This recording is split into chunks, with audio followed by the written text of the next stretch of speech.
નમસ્કાર વિદ્યાર્થી મિત્રો, આજે આપણે બહુલક કઈ રીતના શોધવો એ વિશે માહિતી મેળવીશું. બરાબર. તો આપણને ખબર છે માહિતી બે પ્રકારની હોય, એક તો વર્ગીકૃત માહિતી અને અવર્ગીકૃત માહિતી. બરાબર. તો સૌથી પહેલાં આપણે જોઈએ અવર્ગીકૃત માહિતીનો બહુલક. તો અવર્ગીકૃત માહિતી એટલે શું કે રેન્ડમલી તમને કોઈ માહિતી આપેલી હશે. બરાબર. કોઈ રન આપેલા હશે, કોઈ વિદ્યાર્થીઓના ગુણ આપેલા હશે. દાખલા તરીકે અહીં ઉદાહરણ છે 3, 5, 7, 5, 7, 5, 5, 3, 2 વગેરે રેન્ડમલી કોઈ માહિતી આપેલી હશે. બરાબર. હવે અવર્ગીકૃત માહિતીનું બહુલક શોધવું હોય તો શું કરવાનું કે જે સૌથી વખત પુનરાવર્તન પામતા અવલોકન, એટલે કે જે સૌથી વધારે વખત અવલોકન હશે, બરાબર, એને આપણે શું કહીશું? બહુલક કહીશું. દાખલા તરીકે અહીંયા જુઓ 3 છે તો 3 અહીંયા કેટલા વખત છે? તો 2 વખત. 5 છે તો 5 કેટલા વખત છે? અહીંયા 4 વખત. એ જ રીતના 7 કેટલા વખત છે? 2 વખત. અને 2 કેટલા વખત છે? 1 વખત. તો અહીંયા સૌથી વધારે વખત જે પુનરાવર્તન પામે છે એ કયો અંક છે? 5. બરાબર. તો આપેલ માહિતીનો બહુલક કેટલો થઈ જશે? બહુલક થઈ જશે આપણો 5. બરાબર. આ પ્રકારના ક્વેશ્ચન તમને 1-2 માર્ક્સમાં પૂછાઈ શકે છે. બરાબર. જનરલી 1 માર્ક્સમાં આ પ્રશ્ન પૂછાતો હોય છે કે જે અવર્ગીકૃત તમને માહિતી કોઈ આપેલી હશે તો જે સૌથી વધારે વખત પુનરાવર્તન પામતો હોય એ અંક એ શું થઈ જશે? તમારું બહુલક થઈ જશે. બરાબર. હવે જોઈએ આપણે વર્ગીકૃત માહિતીનો બહુલક કઈ રીતના શોધવું. તો વર્ગીકૃત માહિતી આપણને ખબર છે, વર્ગીકૃત માહિતીમાં વર્ગ અંતરાલ આપેલો હોય અને એને અનુરૂપ શું આપેલું હશે? આવૃત્તિ આપેલી હશે. તો એ શોધવા માટે, આવી માહિતી માટે બહુલક શોધવું હોય તો આ સૂત્રનો ઉપયોગ થાય છે. બહુલક બરાબર L plus F1 minus F0 છેદમાં 2F1 minus F0 minus F2 into H. જ્યાં L બરાબર શું હશે? L બરાબર બહુલક વર્ગની અધસીમા, H એટલે વર્ગ લંબાઈ, F1 બરાબર બહુલક વર્ગની આવૃત્તિ, F0 બરાબર બહુલક વર્ગ આપણને જે મળશે એના આગળની વર્ગની આવૃત્તિ અને F2 બરાબર બહુલક વર્ગની પાછળના વર્ગની આવૃત્તિ. આ તમારે 1 માર્ક્સમાં પૂછાઈ શકે છે. બરાબર. એટલે યાદ રાખવાનું છે. દાખલા તરીકે બહુલક બરાબર આ સૂત્ર આપેલું હોય અને H બરાબર શું, F1 બરાબર શું, F0 બરાબર શું, એ રીતના 1 માર્ક્સમાં ક્વેશ્ચન પૂછાઈ શકે છે. એટલે આ ખાલી યાદ રાખવાનું છે. હવે બહુલક શોધવા માટે શું કરવાનું છે? સૌથી પહેલાં તો તમારે શું કામ કરવાનું છે બહુલક શોધવા માટે? કે સૌથી મોટી આવૃત્તિ આપેલી હોય એ જોવાની છે. તો અહીંયા આપણે જોઈ શકીએ છીએ સૌથી મોટી આવૃત્તિ કઈ છે? 10.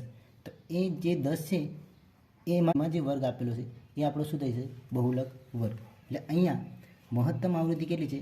10. તો એનો બહુલક વર્ગ કેટલો થઈ ગયો? 30, 35. એટલે અહીંયા લખવું હોય આપણે તો બહુલક વર્ગ શું થઈ ગયો? બહુલક વર્ગ બરાબર 30 થી 35. બરાબર. અને અહીંયા જે આવૃત્તિ આપેલી છે એને આપણે શું લઈ લેવાનું છે? બહુલક વર્ગની આવૃત્તિ, એટલે કે F1. તો F1 બરાબર શું થશે? 10. શું થઈ જશે? 10. એટલે F1 બરાબર આપણને કેટલા મળ્યા? 10. પછી શું છે? બહુલક વર્ગની આગળના વર્ગની આવૃત્તિ, એટલે કે જે બી બહુલક વર્ગ છે એના આગળનો વર્ગ. બરાબર. તો એ શું થઈ જશે આપણું? F0. તો F0 બરાબર શું થાય? 9. પછી F2 બરાબર બહુલક વર્ગની પાછળના વર્ગની આવૃત્તિ, એટલે કે આ જે બહુલક વર્ગ મળે એના પાછળનો વર્ગ જે આપેલો છે એની આવૃત્તિ, એટલે F2 બરાબર આપણને કેટલા મળશે? 3. કેટલા મળશે? F2 બરાબર 3. જનરલી તમને યાદ ના રહે તો શું કરવાનું? જો F1 મળી ગયા આપણને, સૌથી મોટી આવૃત્તિ હોય એને શું નામ આપી દેવાનું? F1. F1 આપી દીધું નામ. પછી F1 ની આગળ કોણ આવે? F0. 1 પહેલાં કોણ આવશે? 0. તો આ F0 થઈ જશે. અને 1 પછી કોણ આવે? 2. તો આ શું થઈ જશે તમારું? F2. એટલે F2 બરાબર કેટલા મળશે? 3. અને L બરાબર શું છે? બહુલક વર્ગની અધસીમા. અધસીમા એટલે જે નાની સંખ્યા હોય એ બહુલક વર્ગની અધસીમા. તો બહુલક વર્ગ કેટલો છે આપણો? 30 થી 35. તો L બરાબર અધસીમા શું થશે? 30. તો આપણને L બરાબર મળી જશે 30. અને H એટલે શું? વર્ગ લંબાઈ. તો વર્ગ લંબાઈ આપણે જોઈ શકીએ છીએ. બરાબર. 20 માંથી 15 જશે તો કેટલા મળશે આપણને? 5. તો H બરાબર કેટલા? 5. દરેકની કિંમત મળી ગઈ છે આપણને. આ કિંમત હવે સૂત્રમાં મૂકીએ. તો સૂત્રમાં મૂકીએ કિંમતો તો Z બરાબર Lની કિંમત કેટલી મળી આપણને?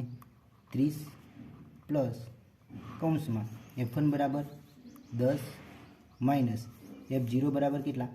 9 છેદમાં 2 ઇન્ટુ F1. એટલે આ બે વચ્ચે શું થશે? ગુણાકાર. એટલે 2 ગુણ્યા F1 બરાબર કેટલા?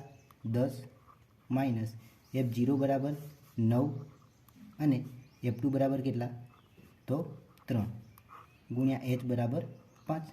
હવે તો સિમ્પલ છે, સાદુરૂપ આપતા આવડવું જોઈએ તમને. તો 30 વત્તા આપણે જો 10માંથી 9 જાય તો 1 અને આ ગુણાકાર થશે તો 5 એકા 5 છેદમાં આ બંનેનો ગુણાકાર 10 દુ 20 માઇનસ જો અહીંયા બંનેની નિશાની કેવી છે સમાન, તો સમાન નિશાની હોય તો શું થાય સરવાળો, તો 9 ને 3 કેટલા થશે 12 એટલે -12. હવે થોડું સાદુરૂપ વધારે આપીએ તો 30 વત્તા 5ના છેદમાં 20 માઇનસ 12 કેટલા રહેશે 8. હવે 5 ભાગ્યા 8 કરો તો 5 ભાગ્યા 8 કરીએ આપણે બરાબર. 5 ભાગ્યા 8, 8ના ઘડિયા 5 ના આવે તો 0 મૂકો એટલે અહીંયા શું આવી જશે 0.8 6 48 કેટલા વધશે 2 ફરી પાછા 0 8 દુ 16. તો આટલું જ જવાનું છે, વધારે ગણતરી કરવાની નથી. તો 30 વત્તા કેટલા આવશે 0.62. આનો સરવાળો કરીશું તો આપણને કેટલા મળશે 30.62. એટલે કે આપેલ માહિતીનો બહુલક શું મળે છે આપણને 30.62.